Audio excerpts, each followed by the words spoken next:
And go blue, everyone. John D'Adamo here for another episode of Michigan Wolverines Live. Thanks, everybody, for joining us. As always, catch us on YouTube, Twitch, and find us on radio at Apple, Spotify, Amazon, and iHeart. Hit the like, hit the subscribe, share with a friend, and, of course, send a super chat or become a member, and then your membership comment or question could also be read. But definitely super chats. TJ is currently at an engagement. He will be back as soon as he can. But what I've decided to do is have a little bit of a watch party. We are currently 69 nice Michigan to Purdue 54. And so what we're going to do is we're going to watch the game together. And then once TJ joins us, we will start with the breaking news topics, the Michigan staff shakeup, and some of the things happening today. So let's go ahead and take some of these things. And real quick, Michigan was favored by Purdue by 11.5 coming into this game. They are up about 15 right now. So currently Michigan is covering. Thanks, FanDuel, for getting us ready for the game here. And why don't we kick things off? All right. We already have some super chats. Boom. So let's do that while we do have a commercial break right now. GT says, my sources are telling me that Whittingham said they couldn't afford to pay McGee under their new self-imposed GM salary cap structure. This is GT, one of our resident comedians who, yeah, no, this is very funny. Because for those who don't get it, McGee had a self-imposed salary cap. So it's very funny. And we also have Quinn here. So Quinn dropping the hundo. Thank you, Quinn, for being here, as always, for being a member and everything else. And meanwhile, so thank you, Austin. They were favored by 2.5 coming into this. So this must be the updated, given that the game is already going on. Maybe that's what it is. Thank you, Austin. Appreciate that. We'll just keep that up there. It's just nice to look at. So let's see what everybody's saying here. Thank you so much, Quinn. Appreciate that. Quinn with the hammer. Quinn has an emoji now if everyone wants to drop the Quinn emoji. Very, very cool. It looks like someone has already done it. Oh, Quinn has. Yeah, there you go. and we got Michigander in the house, and we've got Danielle, Daniel Lamb in the house, and we've got, let's see, we've got Goats in the house. So Goats, we will be covering the staff shakeup very soon. Let's see. Terrible timing. And go blue, Michigan fan. And here he is, the man himself, back from dinner. TJ in the house. Hey, let's go, bro. What a game, huh? Yeah. Well, it's great to see. It's great to see Michigan coming out ahead pretty nicely here. Mm-hmm. Yeah, we just got to stay strong and not let Purdue get back in this. We should be all right, though. I think we'll be all right. Every single time Purdue makes good runs, we have an answer. But this is major. I mean, I'll be honest with you. Something I was so I don't know if John. I don't know what you said to anybody, but I was out to dinner. I went to dinner with my parents tonight. I was telling my dad, this is potentially the greatest basketball team to ever play. That's the type of stuff that we're watching right now.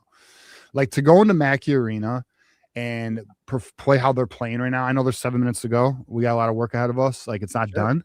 But this ain't normal shit, boys. This is not normal. This is not normal. Uh-oh. Purdue's getting back in. Gotta put the foot on the gas here, Michigan. Come on, Yaxel. Yeah, we'll see. I don't know. It's interesting. 7 minutes. Number 1 versus number 7 in the nation on the road. I mean, this is kind of as good as it gets. Although we got Duke this weekend, but we gotta get through this one first. Yeah, gotta run through this. Michigan. Remember our last topic.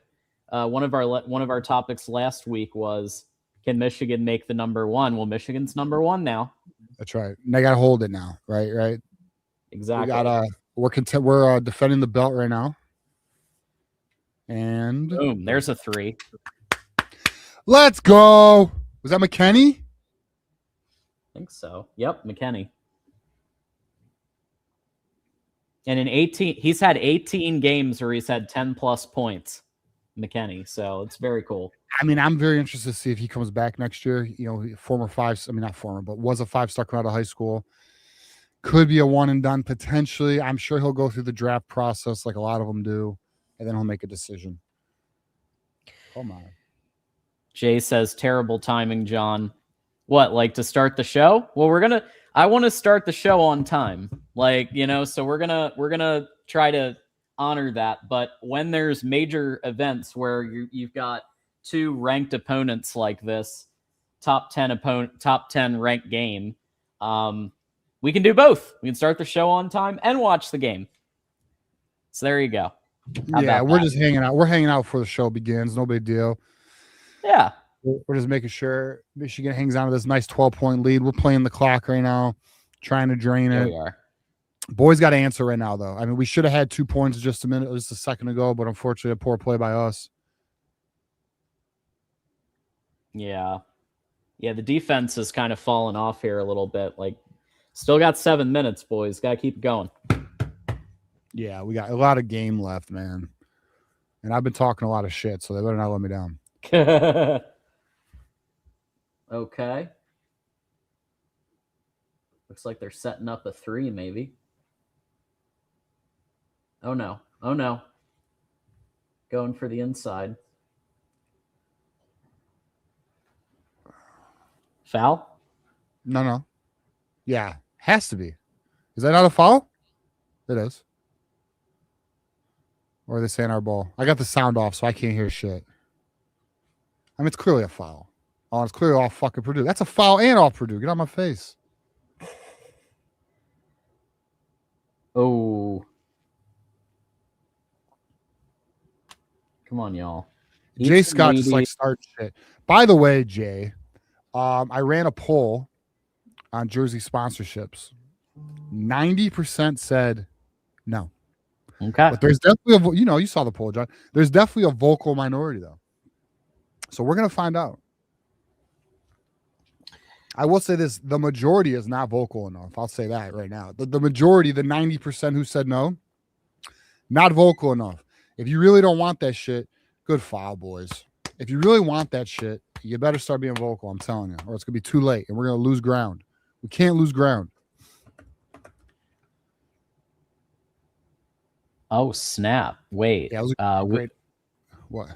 One of our members just said Peter Bourque just committed. He's been committed. What do you mean? Something new? Unless it's like a recommit, like a reconfirm. Which I can understand because there's been a lot of that with Whittingham coming in. Checking the accounts now. See what's going on.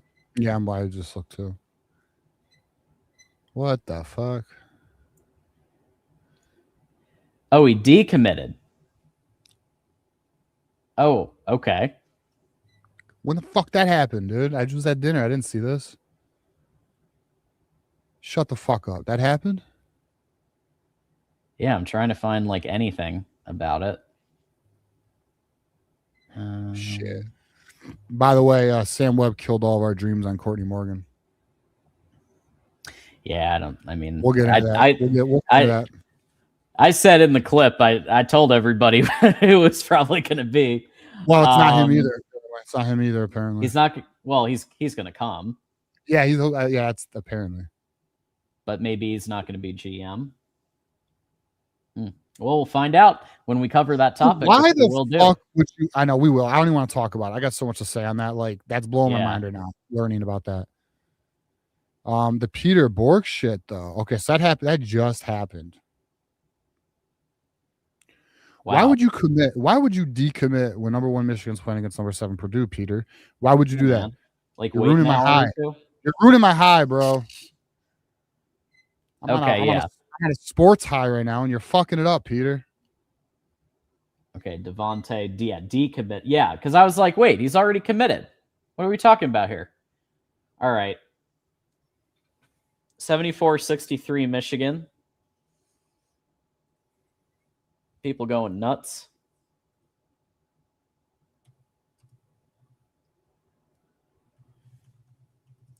Johnson Jr. trying to navigate around 3 guys, and that's tough. I mean, he was in a tough situation there, but it looks like he's going to take some shots now.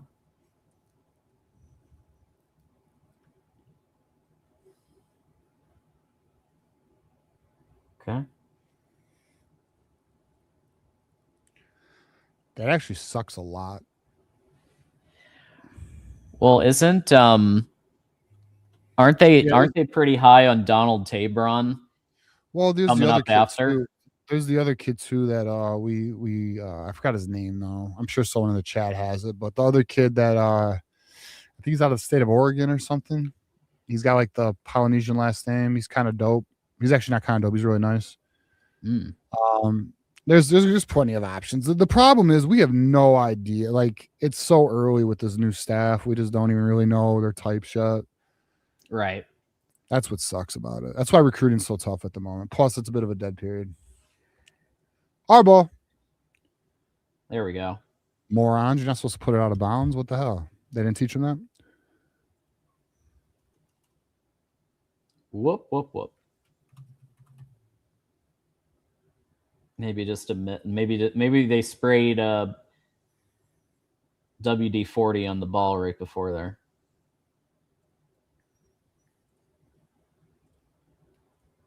The way that the ball management is just so good, like just watching them just like literally move the ball is just a thing of beauty. They just had another 3 here, yeah. Yeah, I mean, dude, Dusty's always Axel. Their ball movement has always been strong. Last year they had a turnover problem. This year it's a little better. Team just plays damn. You know what's funny is like rival fans are like, oh, you bought your talent. Shut up. For one, we're not doing anything anyone else isn't doing, and like especially the top programs. And for 2, If you look at like for example, Mara only played 13 minutes a game at UCLA.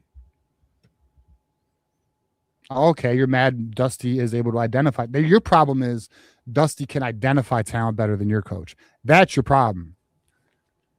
That's your problem. Dusty's a good coach. That's the difference. See, Dusty has resources and he's a good coach. That's the difference. Kurt Signetti is a good coach. His resources are now going up. Like some coaches thrive off of resources, and some coaches are actually good coaches with resources. That's the difference. Absolutely. Yeah, Michigander, I have seen them turn the ball over, but I've also seen them effortlessly move the ball. Like I think I've seen more of that than they turn the ball over, but where do they rank in turnovers? But it ain't nearly like it was last year. Last year was a travesty, man. Right. Yeah, they've come a long way. I'm curious about how much of the staff Dusty maintains after this year.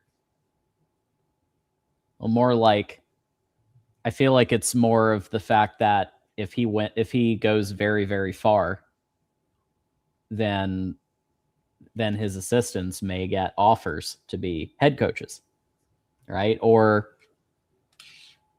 pretty lucrative offers. So I don't know. I think that's more the case than anything else. Michigan is ranked 231st in turnovers, and that's in the wrong direction.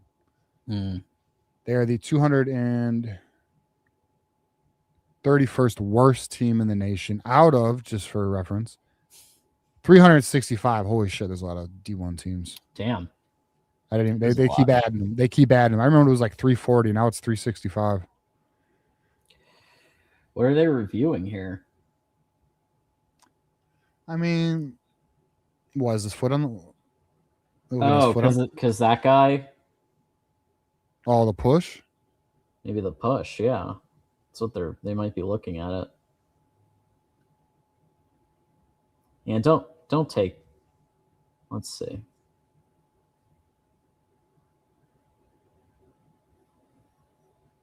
Okay.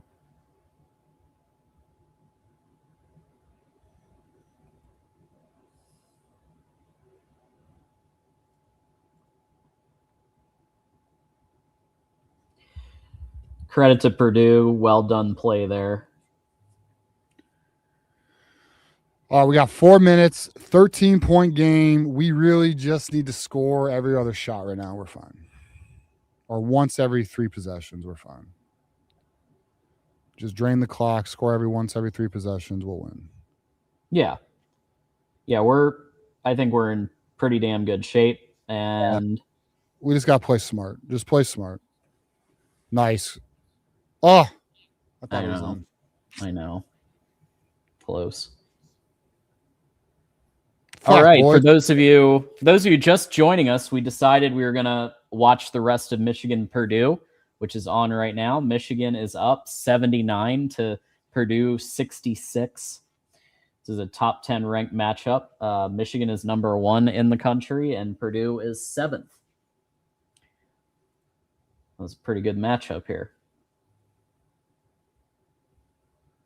And next, hopefully we'll get to laugh. If UCLA beats Michigan State, that would be fun, wouldn't it? Is that tonight? I love seeing that go. Yeah, seeing them go down. What's on next? Those losers. Yeah, they're too busy. Bro, that fan base, they tell on themselves, Like, we're good, and the way they act about that we're good. No, that's on them, right? What? Are they saying that's Purdue's ball, or are they saying it's our ball? It has to be our ball, right? I think so. It is. He's playing. Yeah, it is. Yeah. It is. I don't. Again, for those who wondering, I don't have the volume on, so I'm just watching it. Yeah, I don't either because I don't want to catch a copyright. Right. That I did have. Let's see, closed caption. There we go. That's better. Okay.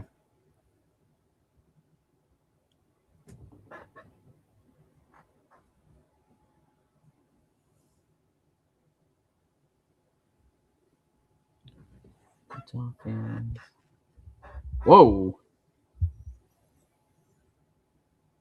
Dude, you must be ahead of me, John. Shit. And I'm live. I'm not on any streaming things or anything. I got cable. Come on, boys. We're only up 11. Yeah, I want at least a double-digit win. I want to talk mad shit. If it's not double-digit win, I can't talk mad shit. 3 minutes and 7.65 seconds. Clock is ticking down. And, man, so close to a turnover there. You're like 3 seconds ahead of me, I think.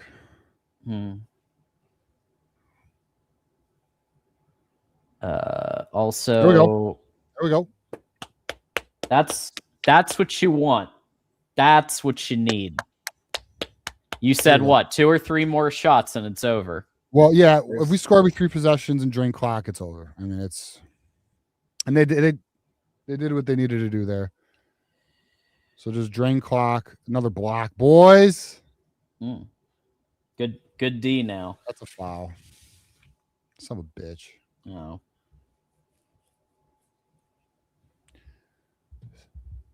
Nah, we good, Jay. We ain't nervous.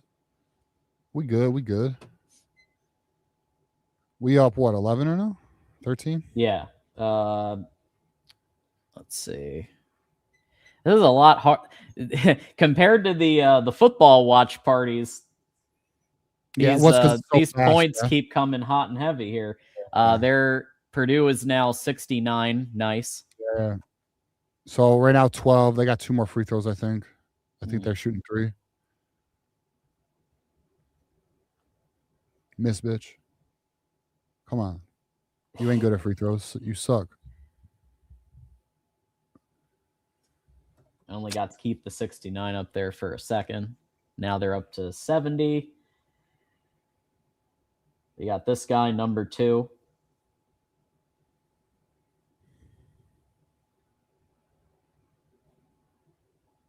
Okay, Purdue is 10 away here, so I'd like to see Michigan. Yeah. Get a 3 would be nice, or at least something on the board here to keep the score. You get some points here. Get some points. Yeah. Drain clock, though. Oh, damn. Look at that. Yeah, that was fucking well done. Way to fight off that triple team. Just ball management. All right. Turnover. I say ball management. They turn the ball over. Oh, geez. All right. Fuck. All right, we got a game. Come on. Come on. Game. 2 minutes. Hey, here's the good news. Here's the good news. This is how you get tournament ready. Okay, that's the good news. They're going to get tournament ready over this. It's a pressure situation on the road. This is some of the best experience they're going to get this season. Let's see how the boys respond. Drain the clock. All right. Ooh. All right, good. We'll take that. You're ahead of us, though, by the way, John. You're ahead of us. Oh, fuck. YouTube TV, I guess, is. Oh, are you on pretty YouTube? Good. Yeah, I'm on YouTube TV. Oh, YouTube TV. So there's actually, for those who don't know, there's actually because it is on Peacock, but they have it on YouTube. It is on YouTube, like the actual YouTube.com. Mm-hmm. There's a way to watch it there. That's where I was watching it at the restaurant. Oh, nice. Yeah. Yeah. All right. Well, we get this Peacock shit's just insane. The one good thing about that I'll give Peacock is if you have cable and you have NBC Sports, it will go there also. But the Peacock, I mean, like, what are we doing, bro? This is what I mean. So, all right, John, believe it or not, the Peacock shit is related to jersey sponsorships. Believe it or not, John. We cannot allow this, my people. We must stand our ground. We cannot allow these corporations to keep taking from us. If we keep giving in on the little shit, they're going to start taking the bigger shit. We can't do it. We're losing leverage as sports fans, man. Yeah, dude, because look, I mean, if you look at I know we're worried about the game. We'll another day for another topic for another day, John. We'll get into the whole Peacock fiasco. Yeah. Plenty of off season for that. That's for sure.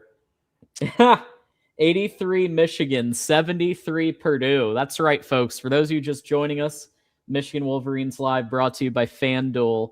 We're starting off things with a watch party. Michigan Purdue here. 30. So we got a minute 30 left on the clock. Yep. And we're up 10. We're up 10. That's pretty good. That's a good sign. Odds are in our favor, John. I think so. We just gotta, not do anything dumb. It's college basketball. I've seen crazier shit happen in under a minute. That's true. Yeah, it's still a little too much time. Like, let's just drain some more and maybe get an easy 2 and ice this thing.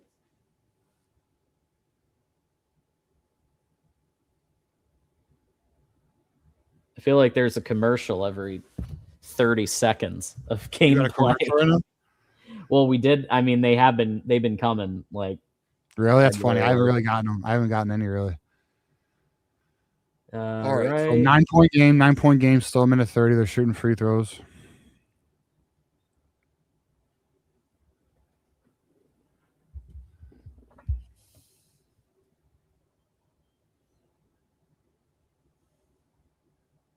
All right, 8-point game. We got to play ball now. Good. This is good experience, though.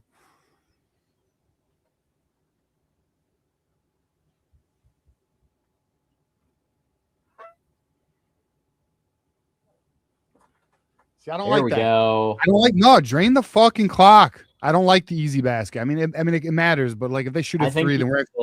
I think you needed one. I think you needed one easy basket. Now you drain the clock because you got. If they make a 3, then it's a net. All right, it worked out. But if they made a 3, it's actually a negative, man. It's a negative. It's true. It's true. Oh, what the fuck, bro?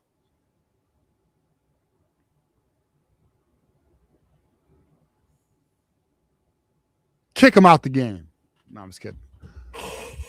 I'm kidding.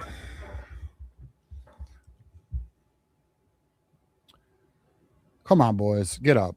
Get up. You're all right.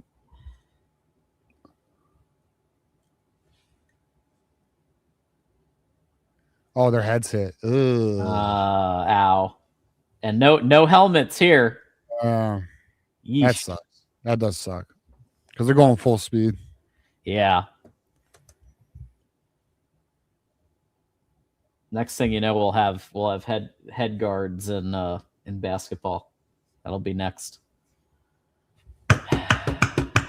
You said, what'd you say in basketball? Mouth guards? Well, like some type of headpiece. I feel like that's coming. Better not. Then TJ's gonna be on another fucking mountain. Better fucking not.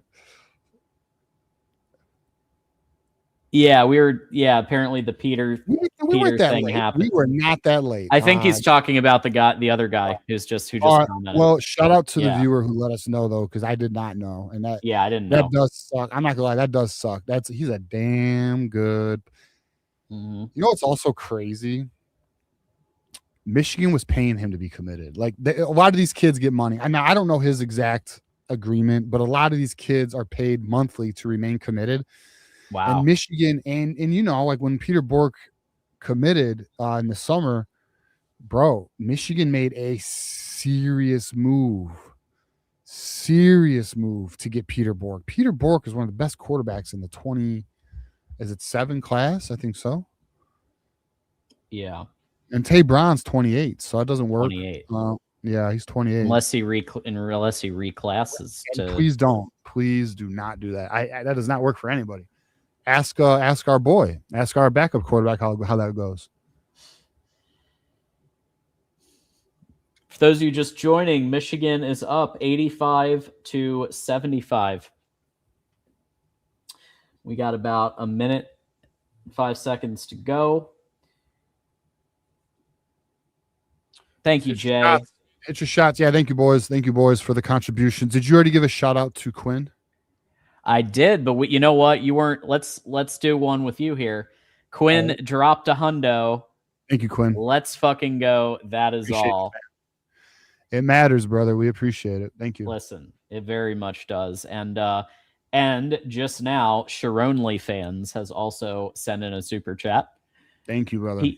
Peacock was probably a Columbus, Ohio innovation. You know it was. Sounds I mean, right. I'm not going to go down this rabbit hole, but I mean, if you've been paying attention to the news, there's been some shady shit come out of Columbus. We won't go down that rabbit hole, though. Oh, fuck you. Oh, yikes. So Purdue just banked a 3 there. All right, we got an 8-point game, boys. An 8-point game. 50 seconds left. Yeah. Listen, here's the reality. We make our free throws, we win the fucking game. If we don't, it's Lapati. That's my boy, Lapati. Thank you, Jay Wolf. Thank you. Lapati's that quarterback. He is nice. Hey, I'm not gonna lie. It was nice. He was very, but I mean, all right, listen. And I know we're watching basketball, but I also know many of us, like majority of us are football fans. Peter Bourque was. Now the other quarterback is what's my guy who went on the Mormon mission? Is it Riley Leonard? Is that what his name is? Ryder Lyons. Isn't that funny how that works? What did I say? Riley Leonard? I was close. I got the acronyms right. Yeah. Wait. Apparently, according to I did hear about this. The Sharon trial. What about it? Was broadcast. Yeah, I didn't watch it. I saw some clips though. And apparently they did get a win today. Sharon did? Sharon got a win. And so he's going to get a hearing to go over some of the evidence. What? I don't know enough about the case. Do we know what the win was? That's the win. The win is they asked for a hearing and they got a hearing. All right, well, that's fair. To basically determine if the arrest is valid. It's a fucking file, son. Oh, they called it. Okay. And one. Well, Michigander, I wonder if there's another option that they're looking at. I would hope there's another option. Listen, I'll say this. I have a feeling this was more Michigan than Peter Bourque. But I mean, maybe it was mutual. It could very well have been a mutual party in a ways, like, you know. Yeah. But I'm going to tell you right now. I'll tell you this right now. To me, now let's see who they fill it with. But to me, I don't like it. Peter Bourque is a very good quarterback. Like, very fucking good. Like, better than JJ coming out of high school good. Well, as long as he's not a silent, because Michigander thinks he might be a silent at Penn State, but if he's able to be re-recruited, that's great. Or if Whittingham team have a different potential option. You think Penn State was doing some shenanigans? Well, wouldn't be the first time. Fuck those dudes. When did Matt Campbell learn how to recruit? Ain't he from Iowa? Yeah, Iowa State. They don't recruit out there. What the hell? Kids graduate high school, get off the farm, and join Iowa State football. That's how it works out there. Get the water boy over. Hey, time to play tight end. Yeah. All the kids who are working on farms their entire lives go play football. That's how that works in Iowa. Quinn says if his rehab wasn't progressing, Michigan might have won it out. Yeah, people immediately jumped to that it was the player who did it. And, wait a minute. And a lot of times it is the player, but in some cases the school might be a little bit cooling. What's Peter Bourque's injury though? We're sure we're not confusing this with Brady Smeagol's ACL injury? Yeah, I didn't hear anything about. I don't know of any injury of Peter Bourque. I know Brady Smeagol is an ACL who is still a part of Michigan. All right, 11-point game, bitch. 30 seconds left. Yeah, this is it's looking good, folks. Looking good with 32 seconds to go. An 11-point game. Michigan is looking good. It's nice that at least one of the major sports Michigan can be contending, and maybe later this year we can get there with football too. Who knows?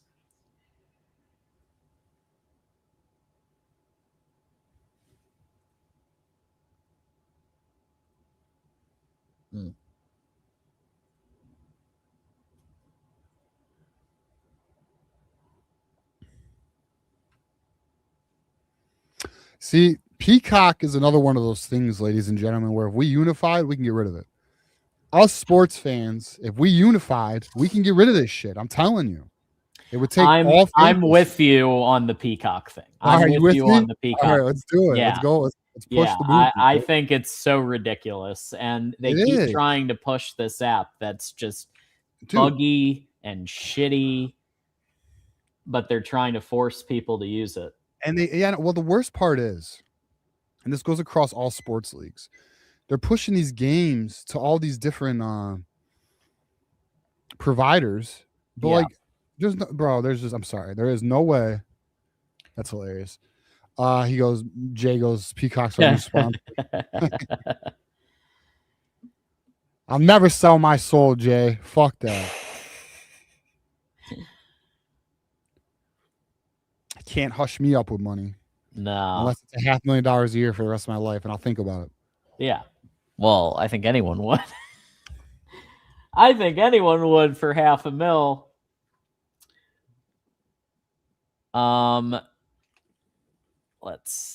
So I heard that they're creating like a sports package.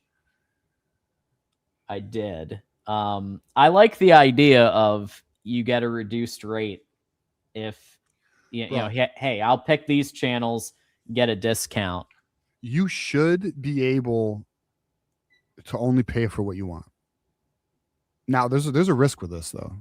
One of the concerns for me is pay per view, where they make you have to pay per game. Yeah, I don't like that. Oh, it looks like Jay Scott's on our team too this time. See, everybody's against me on spot. No, I'm just kidding. Jersey sponsorships, we ain't all together. See, there's no unity. That's why they're going to do it. We got to have unity, boys. We're up 11-28. It's fucking over. I'll call my shot right now. We about to win. It's over. Time to talk shit on Twitter. Yeah, man. I'd say the one exception, it has nothing to do with Peacock. The one exception is if a streaming platform is offering a product that's offering something different that you can't get. Yeah, like an additional add-on. And so I'll give Amazon as an example. Amazon has the next gen stats option. So if you're watching the Thursday night game, they have Al Michaels and Herbie together, but they have that next gen stat, and it just gives you a whole nother look at the game that you can't get on an ESPN or a Fox or anywhere else. So if you're going to offer a value prop that's like something that others aren't offering, then I'm open to it. I like the Amazon game. I think they do a good job. All right, so I'll be real. I think it's just sometimes a shitty matchup, but that's not their fault. John, I agree with you. I actually think they do a good job too. And what's nice is when it is local, like if it's a Lions game, they play it on the local Fox station. Yeah. If it's local, they'll still play it elsewhere. Yeah, folks, Michigan does it again. 18 seconds to go. I don't think Purdue can come back at this point. You know who's a good who's a good Ohio State? So a good Ohio State Twitter guy, Twitter profile. Woody, you know, the guy who has the Buck Brutus is the he's solid. Yeah, I think Brutus Stark's solid. I think he's solid. There's a few good ones, man. Yeah. There's some reasonable Buckeyes, as we call them, that post some stuff. And you know, I'll go over to Menace Army and hang out over there sometimes, and there's some reasonable Buckeyes over there. The Rod Farva and others Doreen, who show up. Sometimes you'll see the Rod show up, and let's see, we got y'all. What are you doing? What? They're just like. Michigan is like time to retweet the Axe video. I already posted it like 10 minutes ago, 15 minutes ago.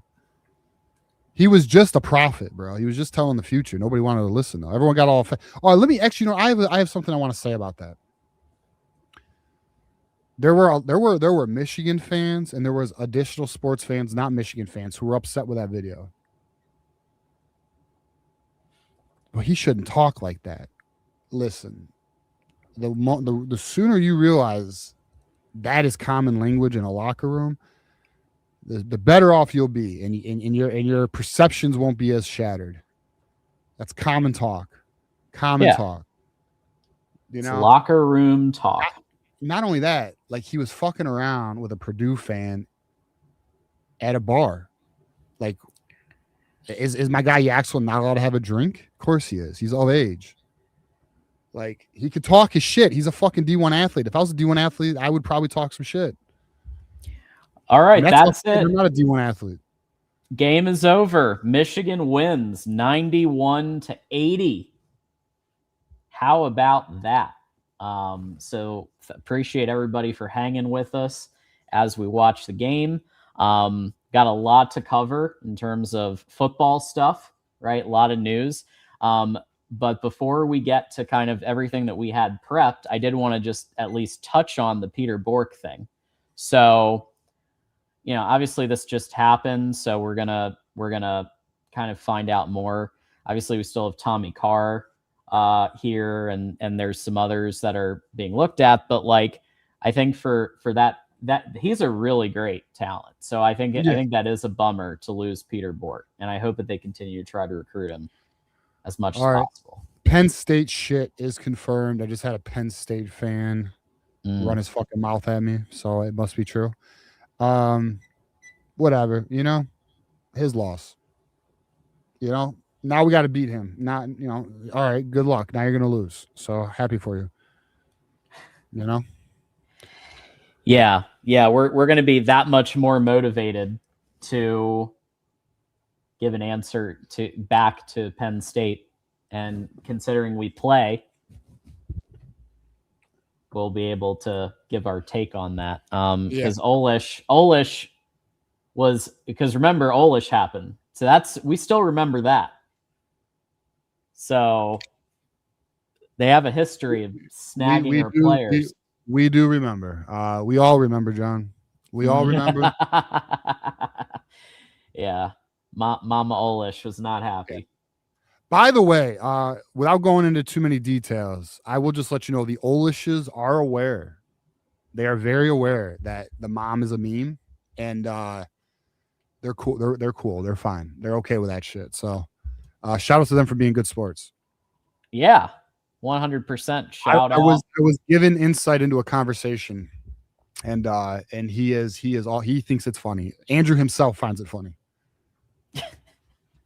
Well, I'm glad he has a sense of humor about it. Yeah. And especially like when time passes, you can laugh about things more. For sure. And time's passed now. So like now it can be more.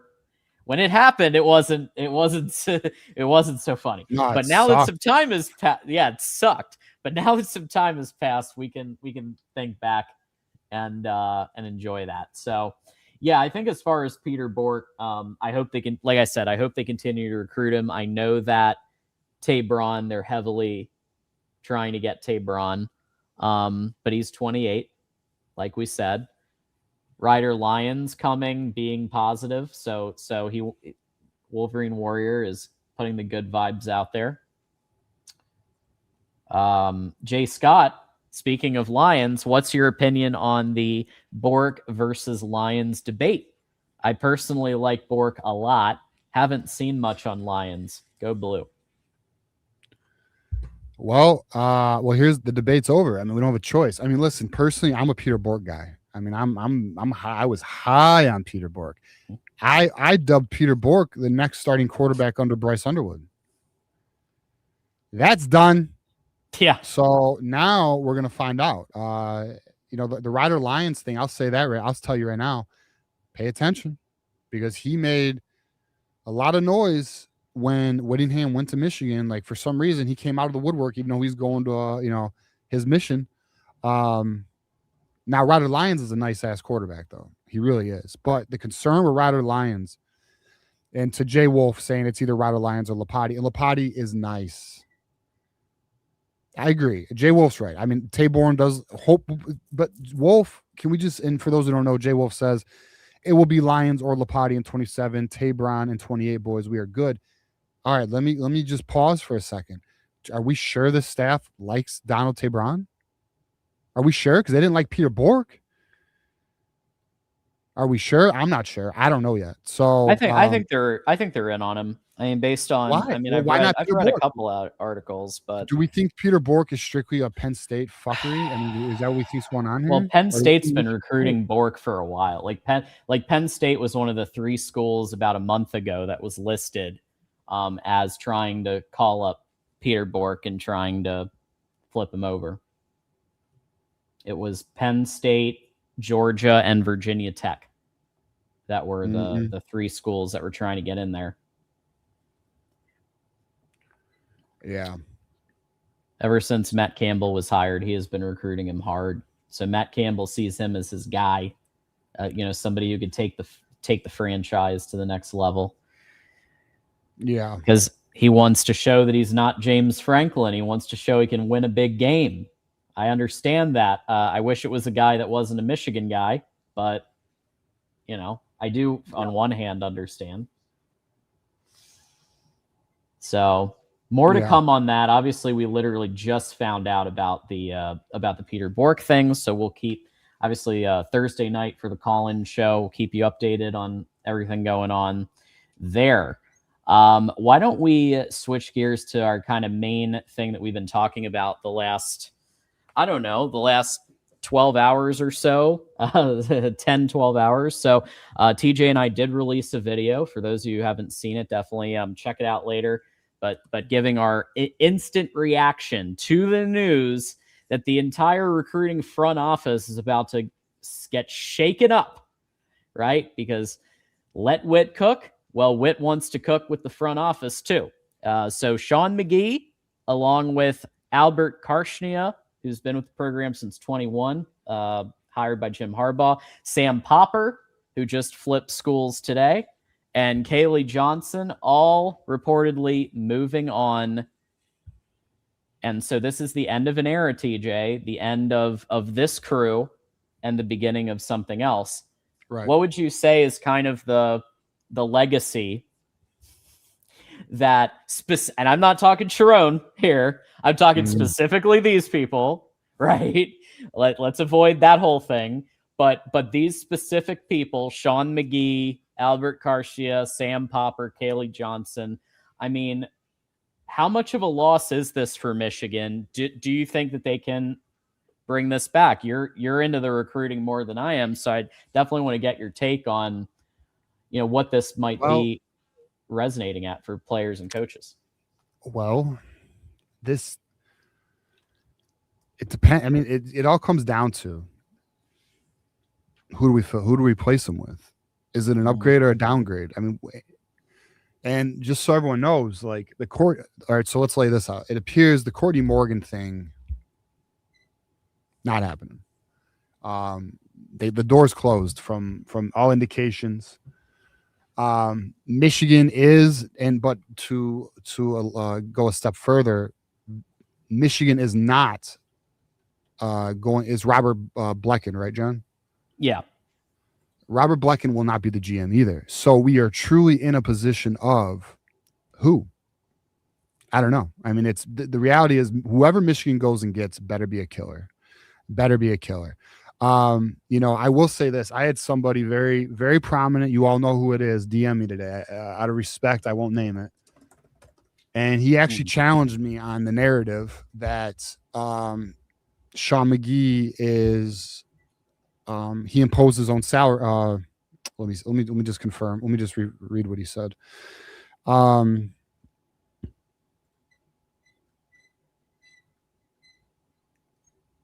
Okay, the self-imposing salary cap. He says it's not true. He told me it's not true. He's somebody who would know. Let's just put it that way. Okay. But I'll be honest, I challenged him on it, and I can't say he fully convinced me that there wasn't an imposed salary cap, because we've heard, and I know there's another individual, which I think we can name their names. Ballas has also said there's an imposed salary. Has he not? I think so. Yeah, and I've heard it also. So I mean, it's one of those things where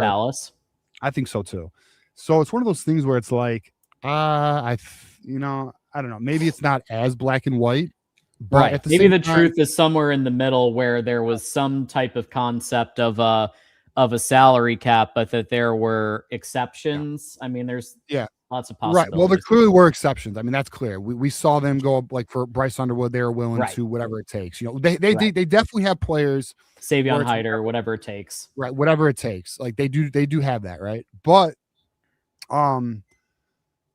you know, and here's where I challenge him. I said, what about the linebacker position? What about the rumors of Nick Abrams? You know, what about like I mean him actually, you know, a little bit, and you know, and his response was just because the market. Actually, his response was pretty good. And again, respect to the source, so I won't name the name, but he said, you know, now I will say this is interesting. He said a lot of the valuation is actually based off of PFF rankings, which is crazy. So like for Portal, for example, PFF rankings and the recruiting site rankings, believe it or not. And I had Jalen Pyle's mother, shout out to her, by the way. Me and her, we spoke, and she was telling me that like it hurts the valuation of the players, like the rankings. So like the kids do take it personal, you know, because it fucks up their valuations. So like at the end of the day, what the individual was trying to tell me was, you know, because Michigan is unwilling to go to a certain dollar amount, it doesn't mean they're not willing to spend money. It just means that they don't value that player to go over the dollar amount.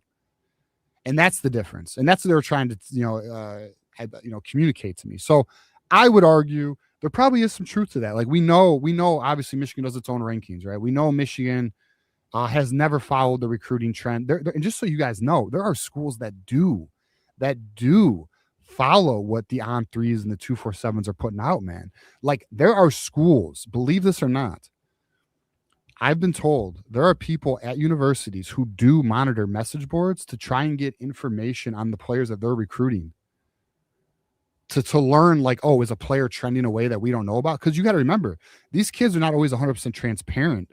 Like sometimes, believe it or not, this will blow your mind. There are things on message boards or even things on social media before the coaches or the people the other teams know. This shit happens. We know about it. We've as Michigan fans, we've had our share where like, you know, the Twitter sphere will let us know when a player is gone or something. Like it's not something we were aware of or any of that stuff. So I don't know. It's an interesting dynamic. And then at the end, and then the last thing he mentioned to me, which I 100% agree with, is the tactics being used by these agents / representatives. It makes it almost, you know, like it's not done in good faith, right? It's not good faith negotiations, John. You know all about that, right? Like there are people who do good faith negotiations and they're fairly transparent. They let you know what is the issue, what is not. But then there are people who will, and I know this, for example. So I have to bid on contracts a lot. And they'll come back and say, hey, can you make an adjustment? I know my adjustment will be used as a counter to negotiate with somebody else. I know that shit. That's not good faith though. Like you shouldn't be doing that. Like if you want me to come back with an adjustment, what I offer next should not be a tactic to get your price lower. Although I know this is the game. We know this is the game. I mean, if everyone buys a car, you do the same shit. But like, it gets dirty though. You know, like you're using another individual to you know, like how often do we see guys where an agent will put something out there and it's to drive up its market value? Now these are tactics and strategies. One could, and I guess we could argue what is a gray area, what's not in terms of good faith negotiation. But coaching agents do this all the time. They put, you know, look at Brian Kelly's agent. We were saying the same thing. We know exactly the situation we're talking about. Yeah. So I mean, it's one of those things where look, I think Sean McGee. Because the other thing too that Sean McGee doesn't need credit for, there was no roadmap. They were adapting on the fly, and this is true. Quite frankly, you know, we have done well. It just hasn't been like recruiting's done. We've done well, but there's these gaps. There's these gaps at certain position groups or in certain areas of each phase, whether it be player retainment or whether it be portal acquisition, recruiting, like we all agree, the front 6, front 7 of this defense has its question marks, has talent, but are we sure? Do we know that we're good there? We're going to find out. But end of the day, can Michigan, to your point, John, can Michigan upgrade? I mentioned on our show, on our clip today, John, the fact that they went for Larry Black and did not settle for Powell or the assistant defensive line coach, which was also rumored to be a candidate. They didn't settle. They went for a coach who is a respected defensive line coach that has produced. If you look at the numbers, and I know you brought those up in the video you did, John, and if you want to hit them, if you know them. Yeah, we'll touch on this. This is our next topic. Yeah. My bad. We are going to talk about that. But like my point is, Michigan is not settling. So I'm very interested how they respond. We're going to know that. Then we'll know. And I'll tell you right now, I promise you, we will tell you how we feel. We'll never sugarcoat that shit. So you were saying, you were hearing that Robert Blecken is not going to be the GM. That's right. Okay. Because that's the name that I know in a couple articles. So that is the logical, exclusive that's the logic news. We thought that's who we brought up earlier today. I mean, that's the logical conclusion. You would think the former GM of Utah that they brought here, who was going to be in some other capacity with administration or with player personnel, it appears that he's not. That's the rumor right now. But who is the candidate? I don't know. Like who are the players? And when I mean players, I mean who are the targets? Who? Yeah, I don't know. What I'll say this though, because we don't have an answer on who it's going to be. Right. If you're a general manager, you're out of your goddamn mind if you don't want this job. Now, Courtney Morgan, okay, I can fairly understand why you want to stay in the South at Alabama, where no one's looking over your shoulder, Courtney. Just do your job, and you really don't got to worry about the dumb shit that you got to worry about at other universities that are a little more cut and dry, right? Michigan's a little cut and dry. Although I know, like, listen, there's obviously an internal investigation, which we're going to talk about, but there's obviously things that were not ran properly at Michigan, but at Michigan, you don't quite have the leeway you would have it in Alabama. Okay. You just don't. So if Robert, because I still think it might be Robert Blecken, but apparently that's a couple of sources are saying don't know. But I don't know who it's just the word is he's not. If it isn't him, now I do think he's coming. I think he'll be on the staff. I do think that. I think Whittingham has shown he likes to bring his guys. I think he's now shown that on a bunch of occasions. But how about so one that was brought up, I don't know about Jim Nagy, because he was just brought in by OU last year. I am curious about James Blanchard at Texas Tech and how ironclad his agreement is right now, because James Blanchard is responsible for the number 2 recruiting class. He had the number 1 portal class, number 2 recruiting class, transfer class, according to 247. So he's got legit bona fides there. I would go for somebody who's brought in a top 5 either portal or top 5 recruiting class through his NIL procedures, like whatever he's doing to allocate the resources. And that's what I would look at. Well, listen, if I'm a general manager, I don't know why I would want to come to Michigan. You're going to have top 5 resources. Mm-hmm.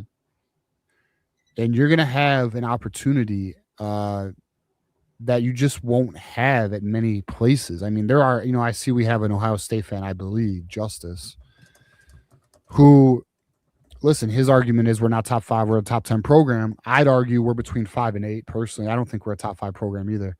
That may bother people. We can go through it. We've done this. We can name them off.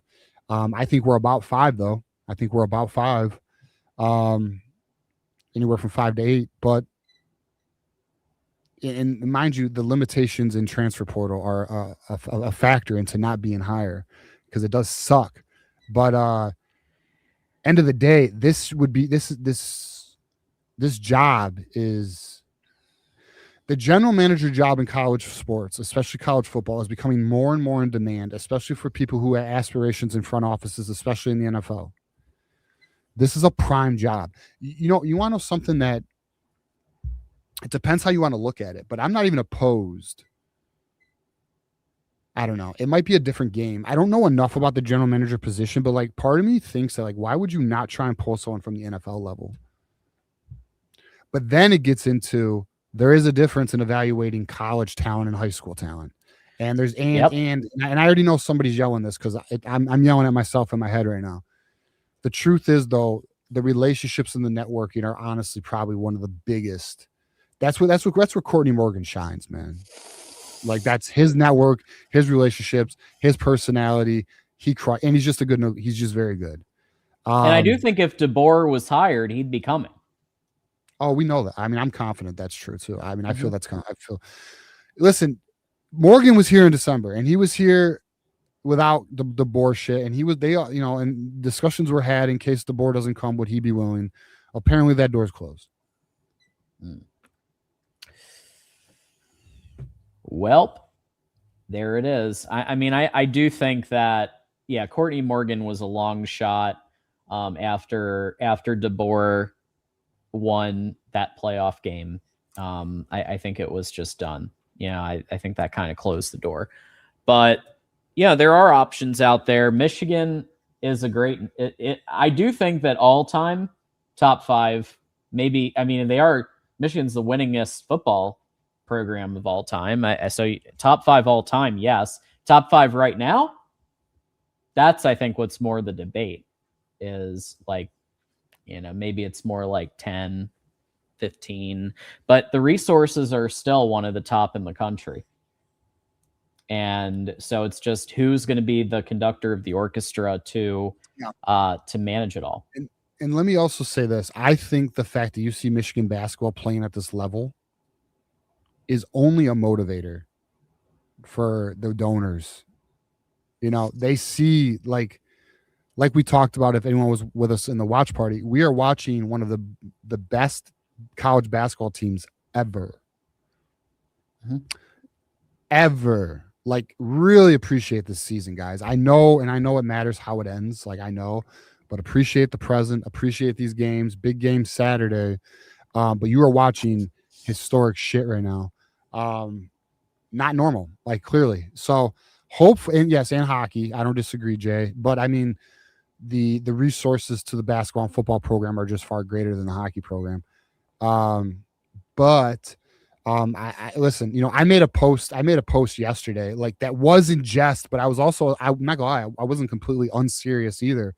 But I said, because Michigan hockey was ranked 2nd. And Michigan basketball, finally, another thing I've been yelling all fucking year, should be number 1. And, like, I know many of us thought this, right? I'm not alone on an island thinking Michigan should be number 1. But there were people who were challenging, well, Arizona, shut up. Arizona. How's Arizona doing, by the way? Anyways. But now Michigan hockey is number 2. And I made a post saying one day, Michigan basketball, Michigan hockey, and Michigan football will be ranked number 1. And then some people were like, you're delusional. I mean, it's not that delusional, to be quite honest with you. One, hockey's gonna be just fine. If anyone, and I'm gonna tell you right now, I ain't mad at nobody for not paying attention to hockey recruiting. We're doing very well. Like, we are the fucking Yankees. We are Alabama. Like, we run hockey. Like, don't let anyone tell you otherwise. Nobody's got. Denver just tied us in national championships, but whatever. We run that shit. We will be just fine. Being number 1 in hockey is very achievable for us. Basketball under Dusty May, I'm gonna tell you right now, as long as, and I'm gonna say something that I was told. As long as Michigan can hold Indiana the fuck away from Dusty May, because they want Dusty May. I'm just let you guys know that. And please understand, Mark Cuban is their, okay? As long as Michigan can hold Indiana the fuck away from Dusty May, I have a feeling we could see a dynastic run here. A dynastic run. I don't think this is a 1 year. Now, granted, I don't anticipate. I'm not so sure next year is going to be as dominant as this year. But do I anticipate a top 10 team? Likely. Sure. That said, and then when we look at the football program, Kyle Whittingham. Shout out to Minnie, by the way. But shout out to Minnie on Kyle Whittingham too. She was like one of the first people to bring up Kyle Whittingham, by the way. Actually, she was the first person to make me strongly consider Kyle Whittingham. So shout out to her. But and this was early in the game. But the football team, Kyle Whittingham is here to win a national championship. He is here to win a national. Early projections right now have us anywhere from like 10. I've seen like 9 to 12, I have seen a couple around 15, but we're not far. I truly believe it is feasible for Michigan to be number one in all three sports at a point. I don't think it's crazy. And like, I'm going to tell you right now, I do feel Michigan will try to achieve it. Hockey's going nowhere. The basketball team's in a great place. The football team just has to become dominant. Well, guess what? We got a coach who's a damn good coach with talent he's never had, and he's going for it in the next 5 years. So let's see. Yeah. You know? Yeah. I think it's very clear that we have hope. We have the possibility of it happening. And now you have obviously a multi-decades experienced head coach, decades of experience with the assistant coaches. So it does kind of lend itself to a potential top ranking. I think it's very possible during his tenure, Michigan's number one at various points. So I do, of course, have to ask the question, given all of this, is it just that Kyle Whittingham wants to bring in his GM? He wants to bring in his people? Or is there a sliver of this that involves the current Jenner and Block athletic department investigation that's currently going on, where they're looking at the different aspects of the athletic department to see, was there wrongdoing? What was going on? Could there be a role in that? In addition to the simple idea of just, well, Whittingham wants to bring in his people. So this is one of those things where we got to be careful, because it's like, I'll be honest, this is similar to, all right, let me frame this properly before I misspeak. Just like the speculative nature of November, right? We want to be mindful here, because we don't want to accuse anyone of anything. But what we'll say, yeah, I think so, because there is belief that the investigation has uncovered some internal realities, and Michigan wants to clean it out because it's very dysfunctional. So like, one of the things that has kind of come to light is, not only was the strength and conditioning program not up to par, and not only was the coaching staff, unfortunately, not functional as it should have been. Again, still amazing we won 9 games. Yeah. The recruiting department appears to have some muck. And I'll tell you this right now. I'm not accusing any one individual, because a few of these people were let go and they could have been for various reasons. But yes, it is my opinion. It's related. I'm going to say that without going too much deeper. Yeah. And again, keeping it up here, I do wonder if there's just a general yearning to turn the page, right? Like, essentially, now that Lou Esposito has been poached, right, the only one left, I believe, from the old staff is Tony Alford, who I think he's the one that I think we were all screaming to retain because of how his coaching was. So maybe it's just, it's a general yearning. It's a general desire to turn the page on the Sharon Moore era and start a new football dynasty. I mean, that's optimistic. I mean, I'm for it. I'm not. trying. It doesn't, listen, well, let me say this. It doesn't mean you're wrong, John. And I'm not saying anything conclusive. I am just going on a limb without going too deep on just what kind of the rumors might be. All right, let me just tell you. The internal investigation has gone a little bit longer than anticipated. There is a belief more has been uncovered, but not in a bad way. Just like they're learning a lot more than what meets the eye. And I'm gonna tell you right now, and we knew this. We've known this since Kyle Whittingham has been here. He don't got time for that shit, bro. And he doesn't play that shit. And he's definitely not going to waste his next 5 years. He's on a mission, and the mission's a national championship. And if you are not a valuable asset, a part of that, you're not going to make it, man. So, and by the way, we're going to talk about Ward Manuel here in a second because I'm going to hit on that as well. Yeah. So yes, it is my opinion from what I am aware of that it's related. I don't think on a random Tuesday in February they decided to cut a bunch of people. Yeah, okay. Especially after he was retained. Right, and all the hires have been made across football. This isn't the time to find a new GM, John. Right, and unless he has his guy already. Unless his guy's lined up and, right. And all right. So we're going to roll him out tomorrow. So we mentioned this in the video earlier.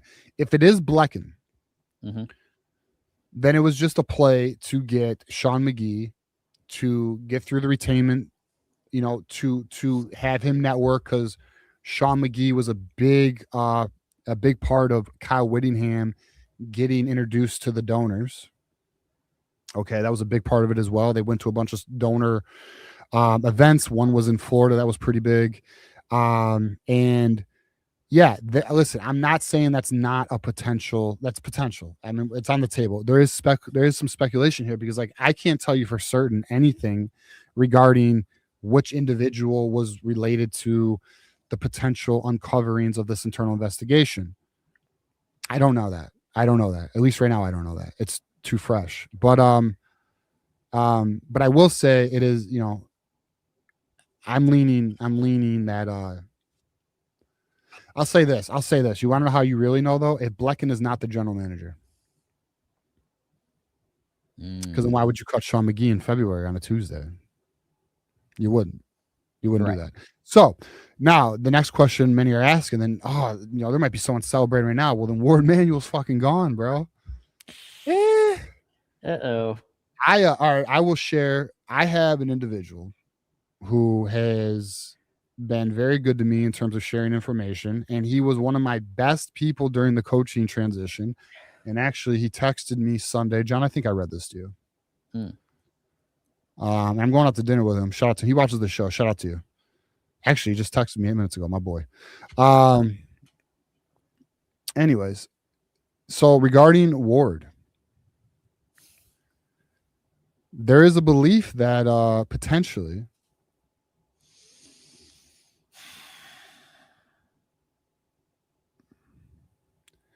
it's possible he survives this because here's why. Things are quiet right now and seemingly looking good. And I've also been told, not from this individual, that there's a concern that Ward could have if he were let go, it could be a noisy breakup.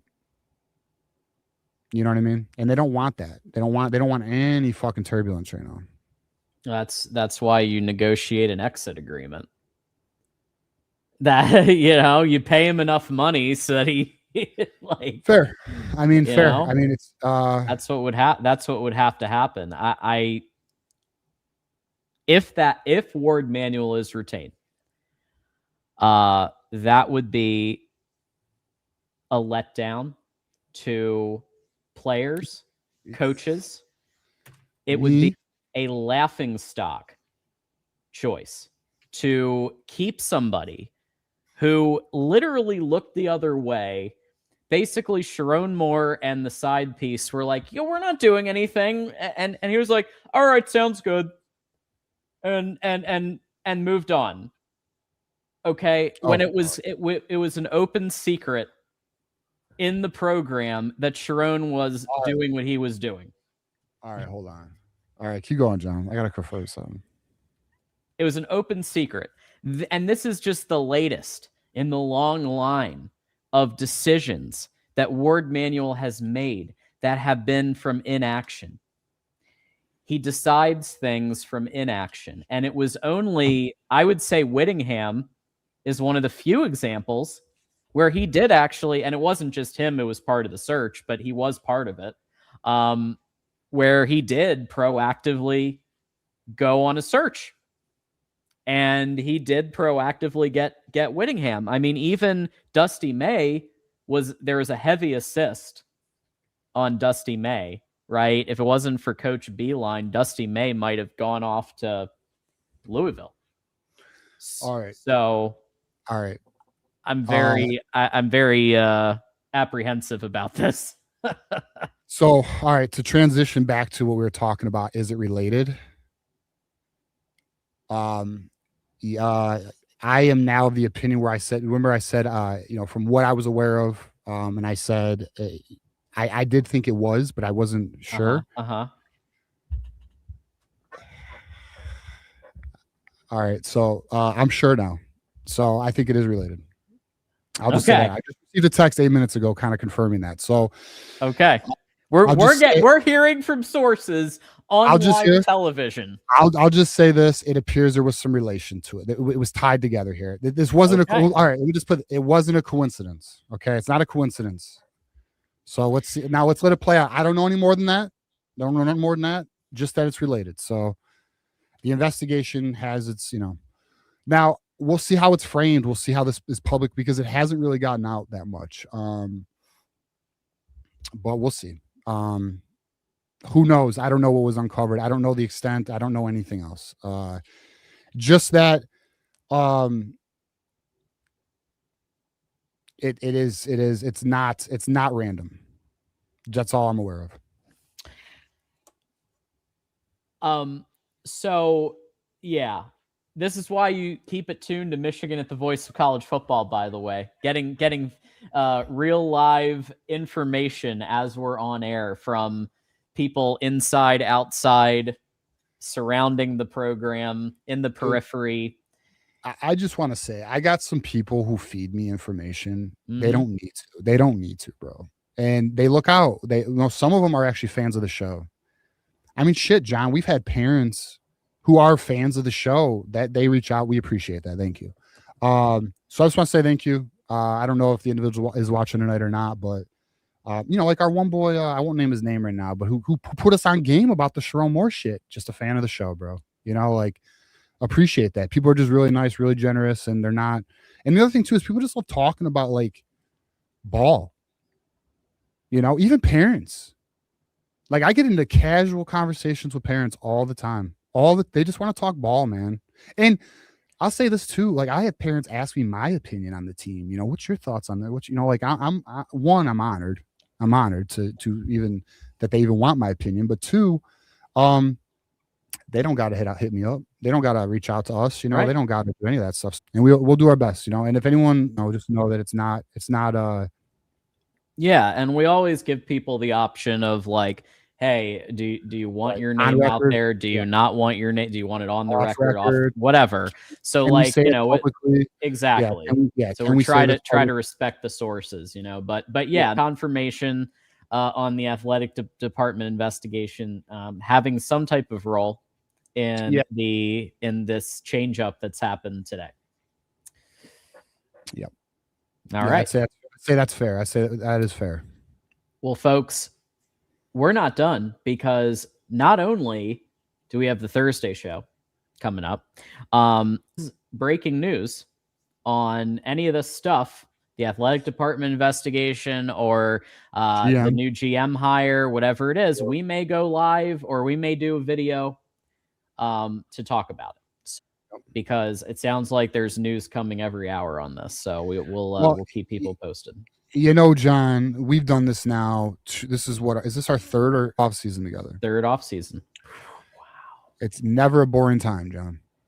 Never. We've never had an off season that's just like, let's talk about next year, like the recruiting class for the following year. It's always, People are getting fired. There's some type of sanctions. There's some type of Right. It would almost be nice just one time to have, but hey, it means people come in. So there's that. No, I mean it's funny because like other programs, like I don't know, like all right, like we got other there's other channels in the network, John. You know what I mean? Like there are programs where there is nothing like this. Although they did lose. No, the topic is like who's going to be the quarterback in in September, bro. It's so crazy. Like there's always fucking, and then like we lose our 27 QB today. Yeah. The fuck. All right. Not ideal. Not ideal. Whatever. Michigan basketball is great. That's all that matters. So that's all I care about right now. This is essentially my my intro to saying, folks, if you want to stay tuned on what's going on and get the inside scoop, then I recommend becoming a member, because we do our monthly show, and we'll be doing a monthly show soon for members. And, you know, that's when we can dive into more detail. In addition to that, right, you want to see yourself with these emojis and these badges and these other things and get your name under here. So check out the membership tiers. If there's a membership tier you like and you'd like to participate in that, that would be fantastic. And I've pinned the link right to the top of the chat. So it's really easy to sign up. Okay. Yeah, no, appreciate it. And then you know, anyone who just becomes a member, we appreciate that. You know, being a part of the community, whether you are active or just you know, a background observer. You know, again, appreciate all of it. And guess what? Even if you're just a viewer and you like the video and you just rock with us, we appreciate you too, man. So thank you very much. You know. Yeah, everybody appreciate you. And apparently there may be some YouTube issues right now. So here's the good news. We're also broadcasting on Twitch, and we're also broadcasting on X.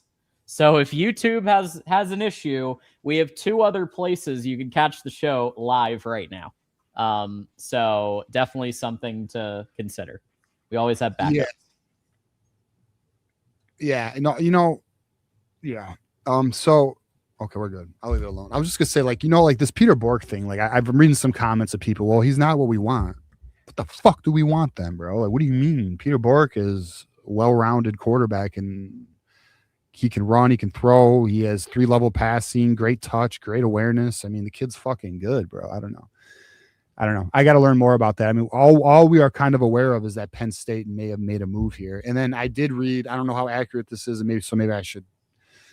Maybe I should be responsible and not say it on the air, but we're not. I mean, we fucking ride, bro. It is what it is. I mean, we're kind of reading potentially maybe the Sean McGee situation had something to do with it because of the relationship. I don't know. We obviously need to look into it, but I'm just presenting that potential.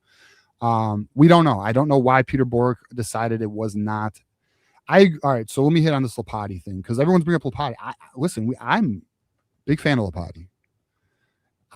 He got brought. I don't know if it was you, Jay Wolf, or who brought it up on our show. We watched his tape live, and I was impressed. I mean, the kid's nice. I mean, he's a very good player. Very good player. If we grabbed him, I'd be excited. I'd be very confident the staff could develop him. They know what they want. And this staff, and if anyone has watched, I'm telling you, Utah was my Pac-12 team, bro. Like, I have watched Utah. I have watched Utah. I've watched a lot of Utah. I love college football at dark, dude. I love Pac-12 at night. I love that shit. I remember being sick in college, so sick, watching USC and Utah Saturday night at like 1 a.m, bro. I was just loving that shit. And that was like 15. That's crazy. 15 years ago. But the point is, they know how to develop quarterbacks. They know what quarterbacks fit their systems. They always have dual quarterbacks. So I am confident Michigan will figure it out.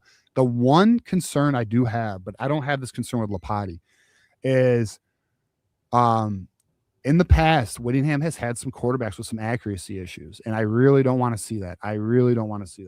Because that's going to piss me off. That's going to piss me off. Don't do that. I'd be open to if they can grow Bryce and future quarterbacks to be more accurate. Like Devin Dampier, improved in 2025 very, very clearly, showed massive improvement. So I think the current crop of staff between Jason Beck, between Harding, between Coy Detmer Jr., that group put together the 2025 Utah offense that was 5th in the country. So what is Lapati's first name? Is it Camden? Hold on, let me double check. I think it is Camden. Camden Lapati, yeah. People are asking for the huddle tape, John. Do we want to do a quick watch of it real quick? Quick watch, and then we'll get to the super chats that we're I know we're behind on, so okay, we'll do that. Fair. But yeah, let's do that here.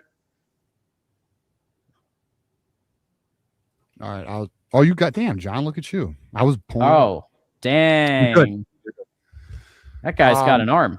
He's got an arm. Yeah, he does have an arm. Like, he has good size. I like that he's, oh shit. Man, he literally was running around there like 7 seconds before finally, like, he went through his progressions and was spinning around. Yeah. So I like the decision making with the ball. He's obviously got a cannon for an arm. He's got a great frame, great size. He has the ability to run. I love that he's always looking downfield. He whips that ball well. Will say his footwork, to me, the way his plant foot, he can work on that.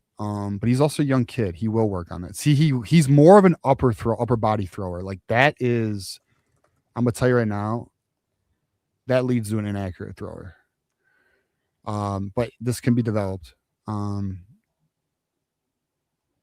Mark's here. Appreciate Mark Rogers stopping by. His pocket awareness and keeping his eyes down the field is really impressive. Like, he had a rusher and his eyes were still down the field while moving. Yeah, this is exactly the type of player that Michigan needs, is somebody who knows how to make these types of decisions with the football. I'm going to be very honest. Like, I like Lapati. Peter Bourque is the better quarterback, though. I mean, he just is. Yeah, and I'm with you there. And I hope that they continue to recruit him. Because, like, I don't love this kid's throwing motion. Like, I don't love his footwork. I really don't. I hate, he's really an upper body thrower, and that's dangerous. At the college level. It's just, it doesn't work as well, typically. There have been upper body throwers in the NFL or in college, but we'll see. Michigander with the counterpoint. You know who else was an upper body thrower and won multiple MVPs? Aaron Rodgers. Aaron Rodgers had great footwork. Great, he did have great footwork. I mean, Aaron Rodgers. He also had great misdirection. His misdirection was second to none. Aaron Rodgers' ability to throw on the run might be the best ever. It might be the best ever. It's up there. Him and Lamar, and Patrick Mahomes is pretty damn fucking good on the run too. I mean, it's but Aaron. I mean, listen, as a Lions fan who had to deal with Aaron Rodgers, F that guy. No, I'm just kidding. I've actually, I actually respect. I know, like, people don't like Aaron Rodgers the person, but as the football player, I mean, he was pretty damn good. So it's great to see Bull here and Minnie and Mark Rogers coming in. So thanks everybody for stopping by. We actually have some super chats we want to hit before we keep rolling here at the Voice of College Football. Courtney Harper is back with the 5. Since Bourque is gone, are they looking for fit or elite talent? Rumors are Tommy Carr is better than advertised. What QBs are they on for 2027? So we obviously just touched on one. Yeah, Camden Lapati and Ryder Lyons potentially. Right now, the thing that sucks about Ryder Lyons is, so when you were on a mission, and he's Latter-day Saints, I believe, he only gets 30 minutes a day for physical activity. Oh, now a quarterback, you can throw in those 30 minutes. I mean, but it's like, you know, and then you ain't getting no weightlifting, and like, that's the other problem too, dude. Like, physically, they just, bro, you need at least an hour lift. You know, and then, like, what about conditioning? And like, that's, dude, it sucks. I mean, I now I feel like an asshole because, quite honestly, his mission is far greater than our mission. He's on a spiritual journey, so good for him. But like as a sports fan who's selfish as shit, and I understand that I'm being very selfish right now, it just isn't the most optimal thing for an athlete, you know? Yeah. Yeah, so Mark giving Moose a shout out. Thank you for doing all the promo. Moose is always going hard in the paint, doing promo and everything else for us. So thank you for that. We got GT back with another 5. You know, GT does those $5 shots there to he needs to maybe be a late night or a something host. Yaxel the prophet proclaimed, "My belt to thine hind quarters," and so it was, and there was much rejoicing. Yeah, Yaxel was on it. Yaxel the prophet. Everyone was mad at Yaxel. Everybody was mad. I don't know, why did we not play the Yaxel video, John? Oh, I'm a player now. You good with it? You sure? Ain't no copyright here. Hold on. So speaking of Yaxel the prophet, this video, from my understanding, was from April or May. Some time ago. Also, let me say, if you have children or women around, please earmuff. Josh, when we see Purdue, we're gonna space they fucking ass, you know, beat they fucking ass. Fuck Purdue, fuck you, and fuck you like Purdue. The prophet has spoken.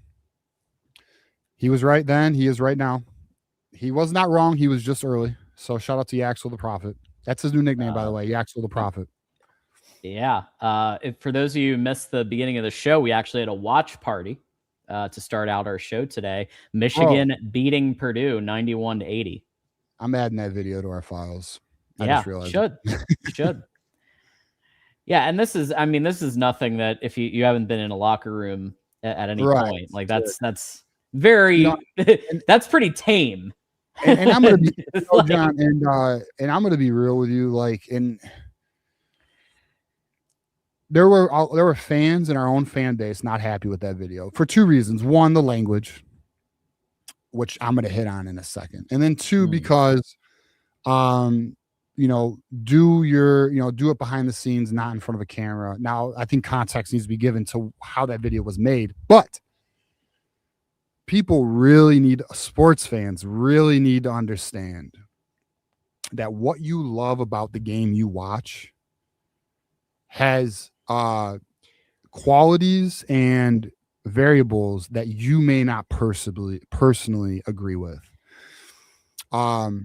Things that are said in locker rooms, things that are done in locker rooms, things that are said in practice by coaches, by players, weightlifting sessions, whatever.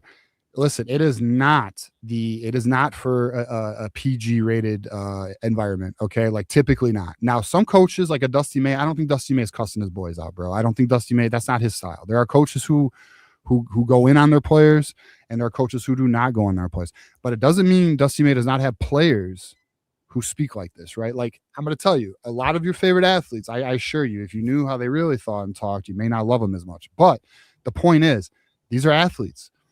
This is what makes them great. Like, people want, they want competitiveness, but they don't want ego. Right.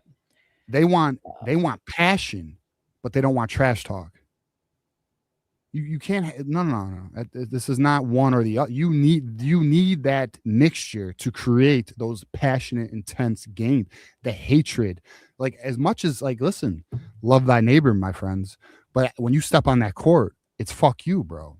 It's us versus you, and we're here to win. Because you know what? You're stopping my dreams, bro.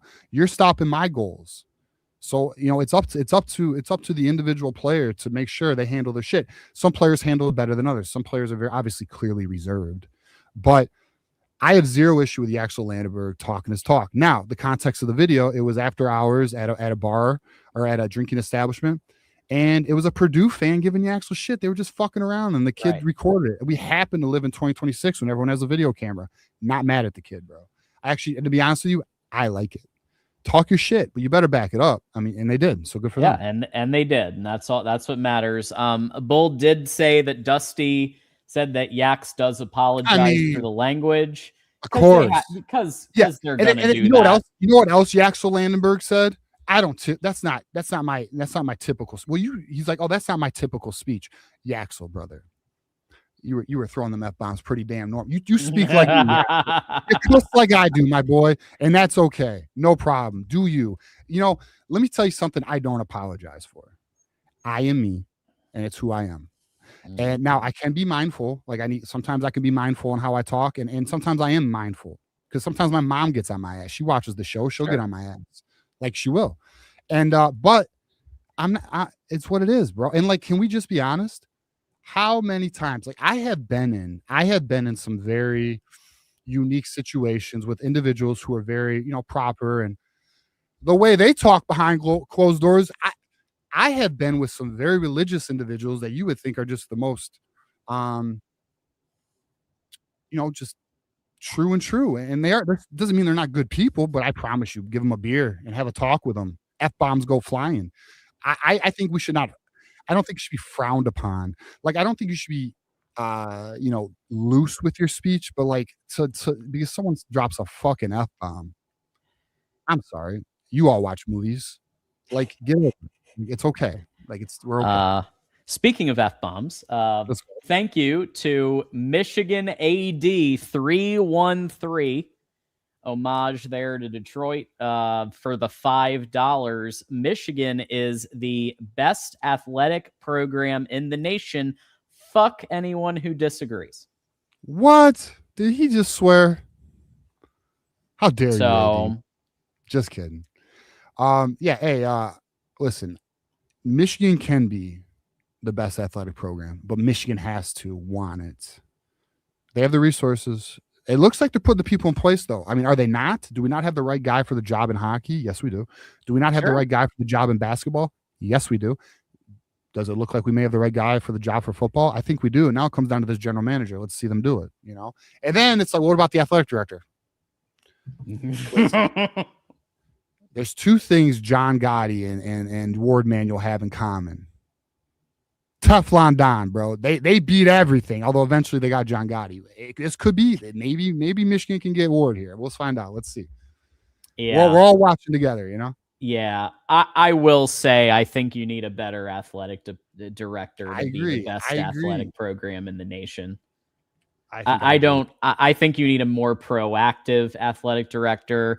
I'm not saying that they have to be perfect, but think of Jim. Perfect example, Jim Hackett, the interim athletic director before. I know. Yeah. But I'm not saying he was the best ever, but you know what he did? He swung for the fences and hired Jim Harbaugh, who nobody thought we could get. Have you ever heard John U. Bacon talk about Jim Hackett? And once in a while. By the way, I like John U. Bacon. I think John U. Bacon's good for Michigan, by the way. I know some people don't like John U. Bacon. I do like John U. Bacon. But yeah. And he did good on his Edmund Fitzgerald book, by the way. I didn't read the book, but I've watched his interviews. He's done well. Anyways, okay, so Hackett was overqualified. But and the way John U. Bacon frames it is Jim Hackett came to Michigan because Michigan needed somebody. So, and how John U. Bacon frames it is he did it for God and country. Like, he did it because it needed to be done. But to your point, John, we need somebody who is just fucking good and like damn good. And guess what? They're out there. We just have to find it. We just have to find it. We just have to find that right fit. We all know who it was. It was Courtney Morgan. Courtney Morgan is just as Jim Harbaugh was the right fit in 2016 or 2015. Courtney Morgan at this moment's the right fit, but we're going to find out. That doesn't mean there's not another great fit. We just got to, hopefully Michigan identifies it. Yeah. I am going to go the Robert Blechen route unless someone, it's logical. If someone, I will say this, if we open up the wallet to get like I said, somebody like a James Blanchard, from Texas Tech, who pulled together a really strong transfer portal class. That I think we got to go for somebody like that. If they pull the Texas Tech general manager, then then that again, actions not words. You have everything you need to know. Because Texas Tech is playing in probably the most to-date approach to NIL. Like, they do not give an now. They have something in oil money that even our university does not have. Now, I know, and I understand the argument. We have industry money versus oil money. But the problem but you got to understand, each industry has a mentality. And oil money don't give a fuck. Okay? Oil money does not, because oil money is always going to be there. I mean, like, let's not worry about 2035 right now, okay? But like, the point being is oil money, it just keeps, the world is running on oil. Like, it is not going anywhere right now. So there's plenty of money. They burn it. They don't give a shit, and they're big spenders. Industry money, which we have a big, obviously the Ellisons are our largest donor. And in tech, it's tech money, quite honestly. But obviously that's looking very promising, considering we are in a new industrial age, the AI revolution. But like, the point being, which, please pay attention, my friends, please pay attention to that. But the point is, our mentality as a school and donors is not, fuck it. Like, we have some calculated donors, they're not as loose with their pockets, so that's one thing you can give a Texas school or a Texas Tech school. I mean, listen, we know the Smiths from Oklahoma. They will tell you there is a big difference between the oil money in Oklahoma and Texas. Like, it's just a whole different element, man. In Oklahoma themselves, the Sooners, they don't have what the Texases have, and that's one of the concerns they have as a program, is because Texas has that FU money. Yeah. That would be my hesitation to somebody like James Blanchard coming, is that you're walking away from the Texas resources, right? So yeah, that would be a tough, but hey, you put the right offer and you show that the resources that you'd have to work with are not so far off. In my opinion, you need to make a significant investment in a general manager. It is one of the I think Sean McGee's salary, if I recall, it was low. It was like $700,000, wasn't it? Wasn't it around there? If that. 750. Okay. The going rate for a good general manager is $2.5 million. Yeah. Okay. So Michigan needs to, just like a head coach, needs to invest very soundly into a new general manager. Here, you want to see it? Here it is. $360,000 in 2025. So he got a $10,000 raise. You can fucking not go into they better not have this budget for the next GM, bro. No, you got to 10x this. Yeah, at least 5x minimum. Yeah, no, you got to be in the $2 million at least. If you want to have it. We have it. You said, do we? No, I'm saying I know we have it. With the resources. I hope we do. In the last 2 years. Well, I swear to goodness, get me some Portnoy fucking money. I will make us yearly national champions, boys. Let's go. I promise. As an ambassador for the University of Michigan, we will do this together. Are you putting your hat in the ring, TJ? Is that what's happening? Listen, all I'm asking for is $500,000 in salary a year, and every dollar over will go straight to Michigan. I'm not looking to be selfish. Yeah. I'm looking to build a winner, boys. A winner. Let's go. You heard it here, folks. GT is throwing another name into the ring. Matt Millen is available and has experience as a GM in the state of Michigan. Why are you bringing up things that make me sad, man? Absolutely not, sir. Yeah, that was a bad time. But thank you. Thank you for the memories. Thank you for the memories. And we also want to thank Michigan AD 313 because you are our newest Connor Stallions espionage member. Thank you. Thank you.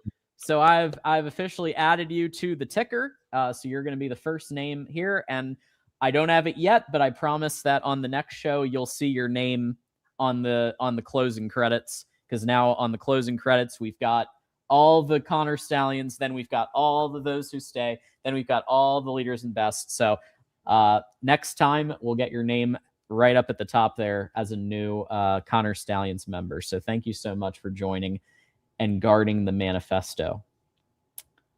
And if you want to join him, the link is super easy. I've pinned it. The link is right at the top of the chat. So just click that and pick the tier that you think is best for you. Moose is here. Moose, TJ, and John, my man Robert Frost once said, "Nothing gold can stay. We can't keep everyone. Oh, well."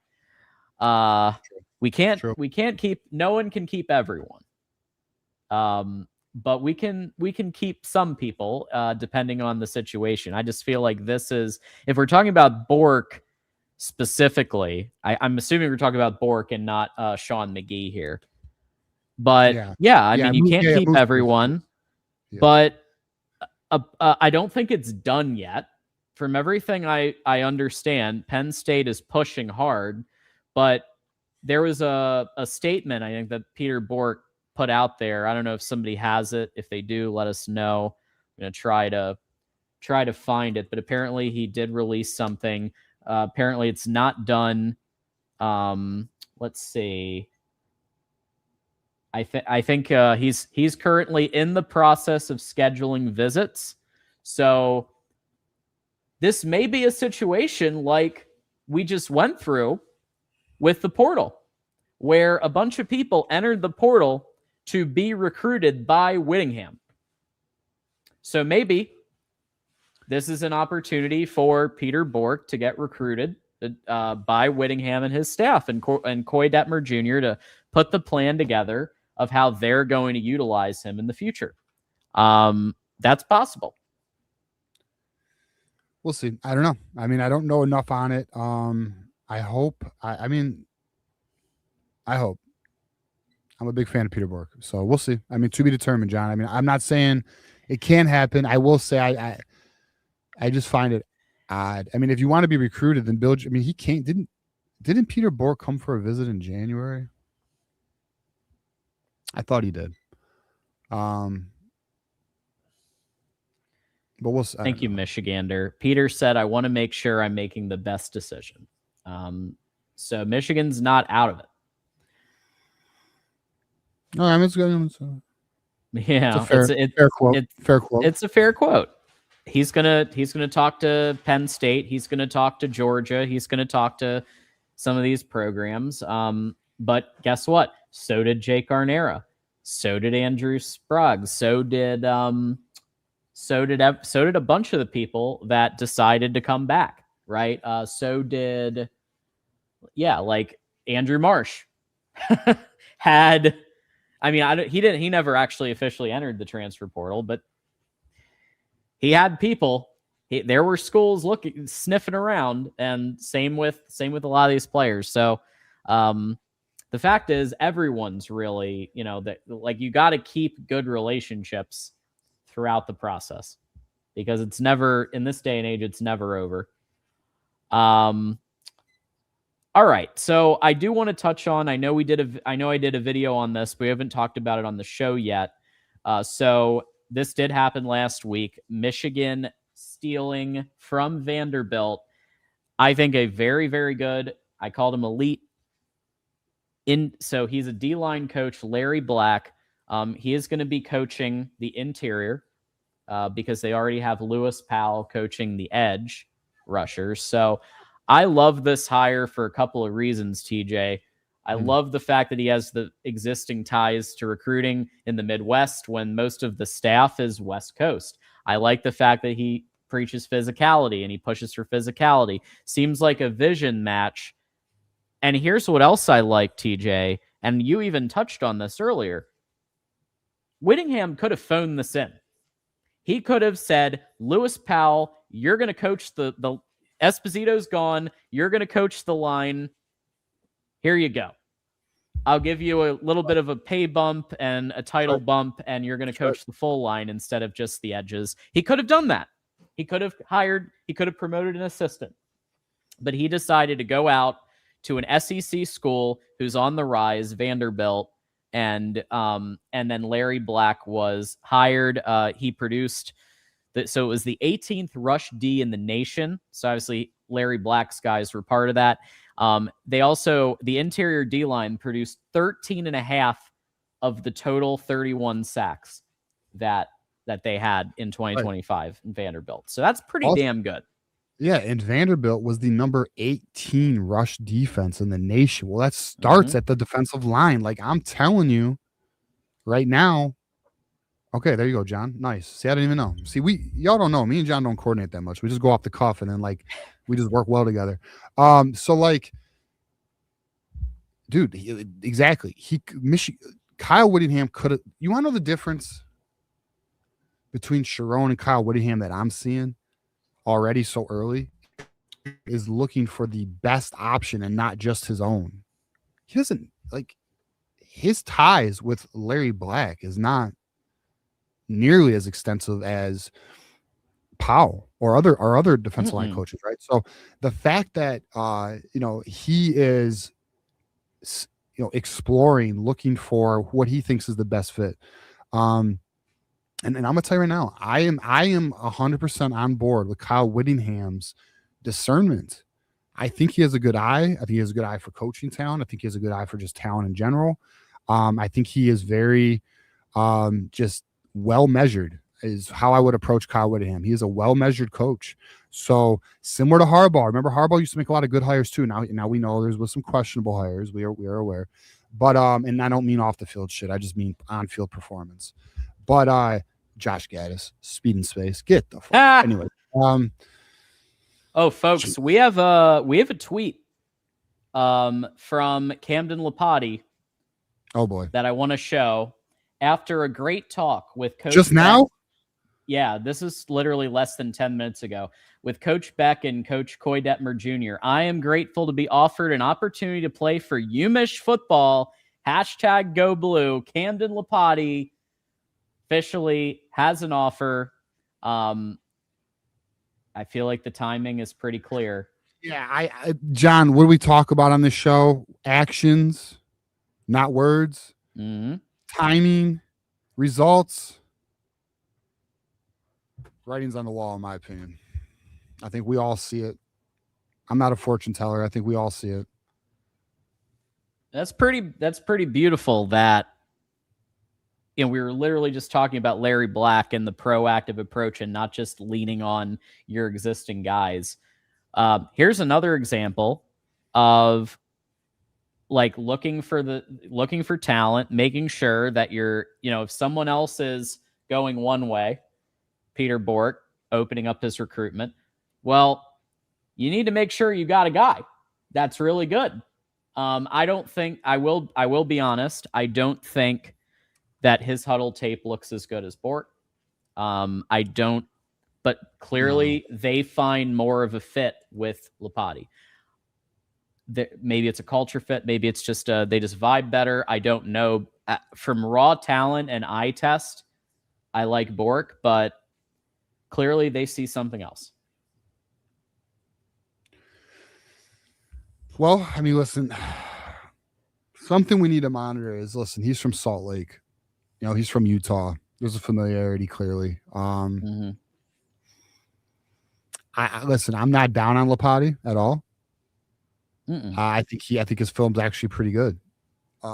We just have to hope that, Michigan. I want to know more about the Peter Bourque. I want to know, is it more on Peter Bourque's end? Was it more Michigan not interested? I don't know that answer.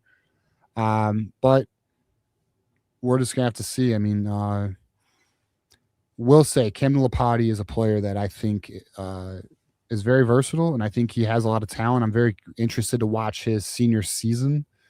We will obviously be watching it very closely. He's now going to be a top target and likely the next quarterback. Let's just call it like it is. I mean, it's clearly a Rider Lions, in my opinion. It's clearly a Rider Lions Lapati dynamic right now. Even though Ryder Lyons, I believe, is committed to, is it BYU? I think so. That doesn't matter though. We run that state. I think he is committed to BYU. He's BYU, signed on 6/24. Yeah, well, I have 12-3. What doesn't matter though. Yeah, BYU.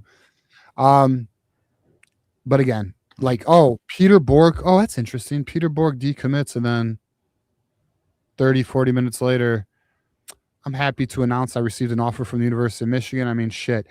Imagine if your girl broke up with you 40 minutes later. Oh, geez. So we'll watch it. We'll observe it. I mean, to me, it looks very clear that Lopati's top target right now.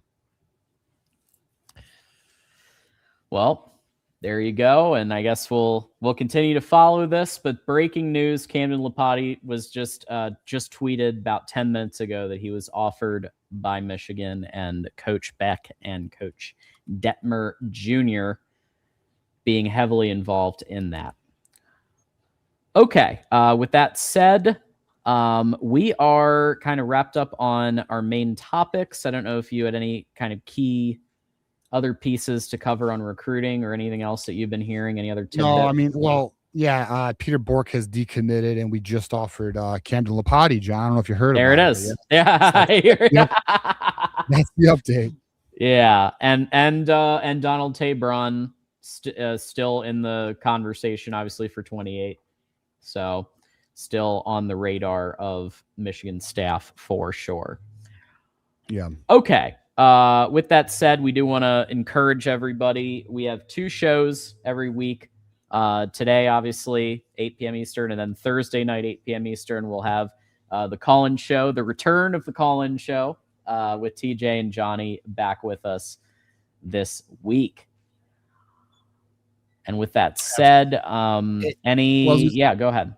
I was just going to say, it should be here this Thursday, 8 p.m. Me and Johnny Olden back. Last week, things got busy, but we should be good. We should be good to go. Looking forward to it. And we'll talk probably, honestly, I hope the callers bring some Michigan basketball conversation. Let's fucking go, boys. Like, we got Duke on Saturday. We're potentially the best basketball team to ever play in college basketball, potentially. So we're definitely top 5 ever. Who wants to argue? Because I got stats that'll fuck you up. But yeah, man, I think, or metrics at least, analytics. Don't make me get Wolverine casual on your ass, because he'll dig some. He'll make the most craziest. No. He'll make the most craziest graphs. He'll make your eyes bleed, bro, with his stats. But anyways, point being, should be a fun show. We'll talk some damn ball, and maybe we get some more, a little more information on the firings and potentially the Peter Bourque scenario. Whoa. What is this? Oh, the number 2 defensive tackle out of oh yeah, I saw it. What's he out of fucking Cali or some shit? Yeah, recruiting, my guys, it's just been so slow, and we're in a dead period. It's just, I don't know. There's not a lot. I mean, I read a little something on him. But I don't know. I don't have anything on him, to be honest with you. Me personally have nothing to bring to the table on him right now. So that's my update. Yeah. So we'll obviously we're like TJ said, we're in this period in February called the dead period, where Michigan coaches can text, they can call, maybe FaceTime, but as far as in-person visits, no. So they can't do anything in person. All right. If this is who we're talking about, hold on. Go ahead, John. Because if you want me to pronounce this dude's name, it ain't happening. Just pop it on screen. I'm gonna pop it on screen. Oh, I'm gonna. Yeah. Pop How about that? All right, and you know what, John? You're gonna get the first go at this. Are we talking about great. I get the first go. Go for it, John. Oh boy. All right. Oh my God. All right. Ali Falidi Tui Halamaka. All right. Is that who we're talking about? Because I don't know. If there's other news, I'm unaware of the defensive tackle. But We'll see. Halamaka. That's actually not as bad as some of them. Hula. Yeah, I guess it's not as terrible. There's just a lot of fucking letters, bro. It's intimidating. I get scared with Polynesian names and Samoan names. Yeah, but I mean that would be an incredible get, obviously. So, yeah, I'd love to have a couple of names there that we can bring to the table. In once we have it. Yeah, I mean I try out of respect to the player. You're good. I mean I'm not gonna lie, bro. I looked at it and said no, thank you. I was like, not for me. Not for me. Out of respect to the player, I had to give it a shot. I feel. Yeah, Mr. T. There you go, Mr. T. Might be the nickname. Did you? Oh, I did. Yes. So Jay, we should bring that up with a good question here. Jay's a member. Jay's also a mod. So I think this is a fair thing to answer. Yeah. Did you hear the news about John Henry Daly, the defensive player, and why he chose Michigan? And maybe a nugget in there about him possibly medical redshirting this year. No, what? Hold on. I did not hear. I don't think he's going to medically redshirt all right. The whole year. I don't know Dick here, but I thought I heard that the recovery was going even better than expected, and he was ahead of schedule, as what I thought I read. But I did not hear about the nugget of a possible medical redshirt. But if he does, the fuck you think I've been talking about? I'm telling you right now, and I've said this. I'm not trying to be a Debbie Downer. I'm just keeping it honest here. That injury, the probability that he is at an 85 or 90% playing level to what he was last year is so low. Mm-hmm. Now, the argument that people want to argue with me about is, well, it's a new procedure, it's advanced. Okay, that's fine. But that's a serious injury. It's Achilles is not an ACL. Like, let's not put the ACL, although what has happened to the ACL in the last 10 years is amazing. I'm not sure where they're at with the Achilles. Okay. So let's just wait and see. I hope he's good to go though. Okay. I'm not on team not good to go. I'm on team he's 100%. I'm just I want people to at least be aware of the probability that he gets to an 85 to 90% playing level is not high. So if the medical redshirt happens, it's quite honestly as much, because it would make a lot of sense to me. Because, for example, an ACL takes 12 to 18 months to fully fucking heal. An ACL, an Achilles, I'm sure is a similar timeline. Because, like, you got to remember this: he is off of that leg right now. Like, I mean, he might be walking. Who knows where he's at in his recovery? He might be walking, but he ain't squatting. He ain't running. He's deconditioning, and I assure you, there's much muscular atrophy occurring in that leg. So, because he does not have full function.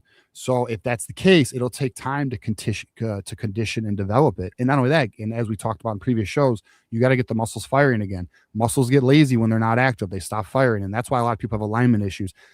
And I could go on a rant right now about that, but we won't. We'll stick to football. But the point is, I was just going to say a lot of people have pains in their bodies, and it's simply because you're just not physically fit. It's not because you actually have an injury, but let's not get into that. Like, people have back pain, it's because you're not stretching and your core is weak. But as long as there's no structural damage, I assure you it's fixable. But let's not go down that road. But the point is, we'll see. We hope for the best for John Henry Daly. We hope for the best. Shut the hell up, Johnny Olden.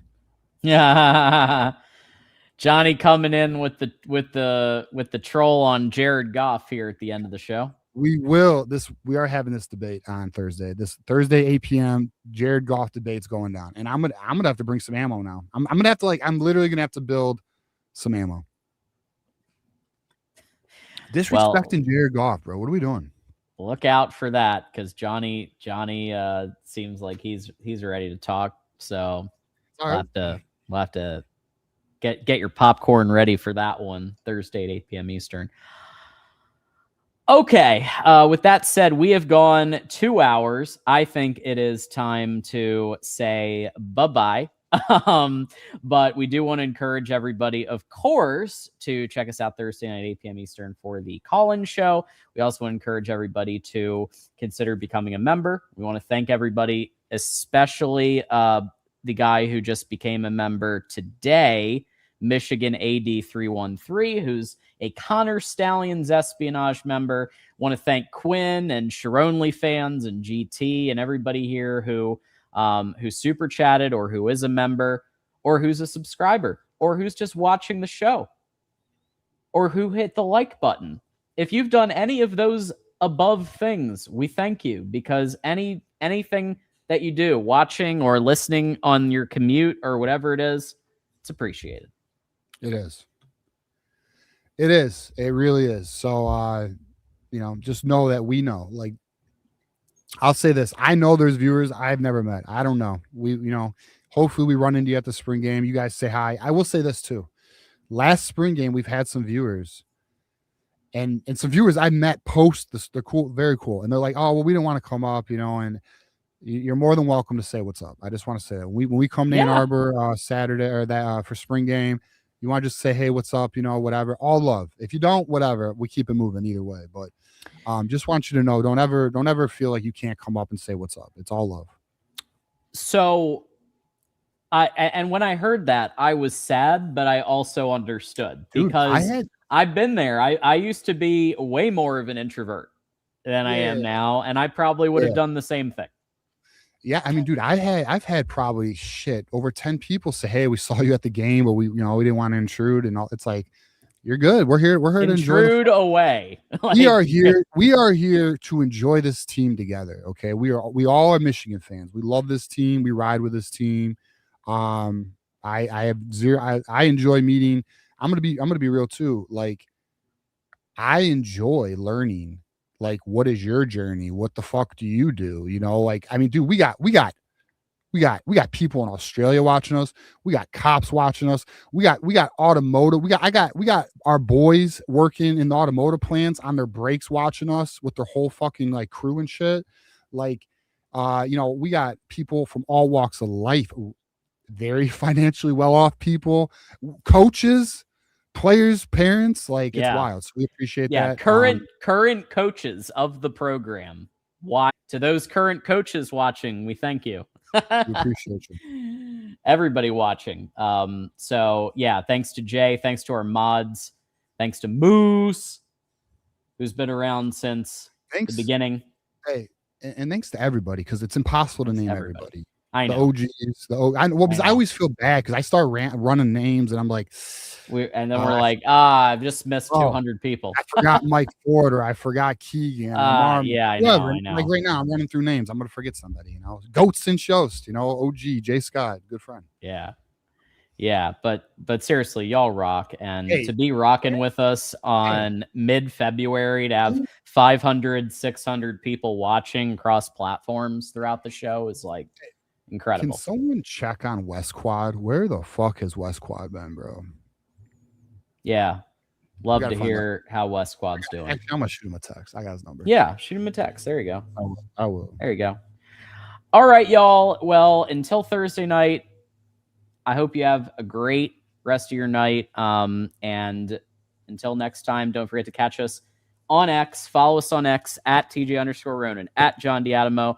We're going to wrap up with a thank you to our members. You're going to get to see your names if you're a member of each tier. And we'll see you Thursday night at 8. Go Blue and fuck Ohio. One more. Just say no to jersey sponsorships and fuck Ohio. There you go. All right.